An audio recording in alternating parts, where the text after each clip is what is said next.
I want to fucking play in any film that I am in, especially the one that's coming out in 2012, based on the book I Heard You Paint Houses, which is kind of a touching story.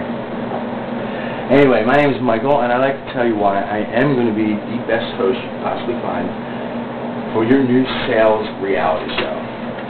My background starts graduating from high school at 17, enlisting in the United States Navy, serving this country under Desert Storm, getting out with medals from admirals, moving into St. Joseph's University College for 4 years of a Jesuit education you couldn't believe in the great city of Philadelphia.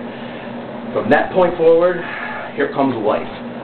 Tried the FBI, didn't have any world experience, so what I had to do was go to sales, Icon Office Solutions. I sold office equipment, copiers, it was fun, man, you had printers, the ink went everywhere.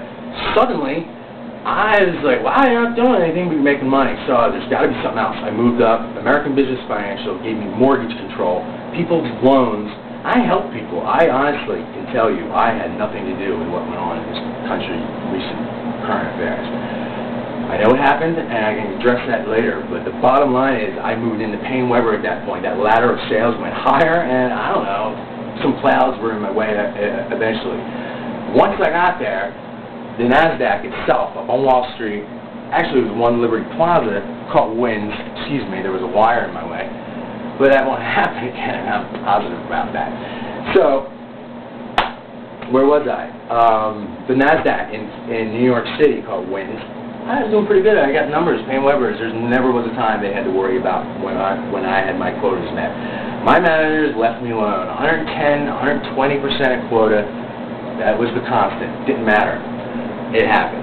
And you know why it happened? Because there's very key aspects to sales. You have to be relentless. You have to be stone cold and take a lot of pain. Because people are going to scream, yell, kick, and literally slam doors in your faces.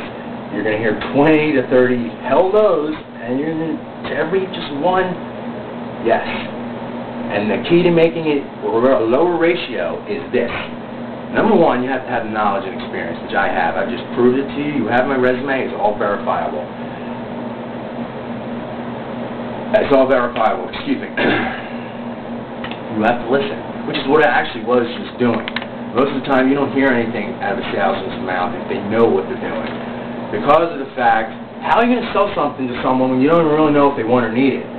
You got to hear what the customer and the client wants, needs, their desires and their goals, if it's mechanical, if it's everyday, whatever. And then you blend and mold the product that you have at your disposal, at your means, to them. Basically, you take it and you show them why this will save them the money. This will beat their competitors, and they're going to be number one, which is what we want in sales. America, the best, number one. So, here we go. Did that for a long time. It was interesting, it was fun.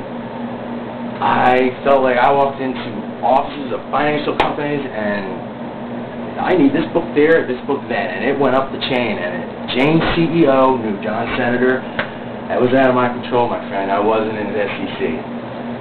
What happened, like I said, was my fault, but I'm getting blamed for it. I'm laid off from the financial industry. I did my job, however, I'm also taking the heat for it because I was the examiner. I apparently didn't report it, but it's all verifiable again.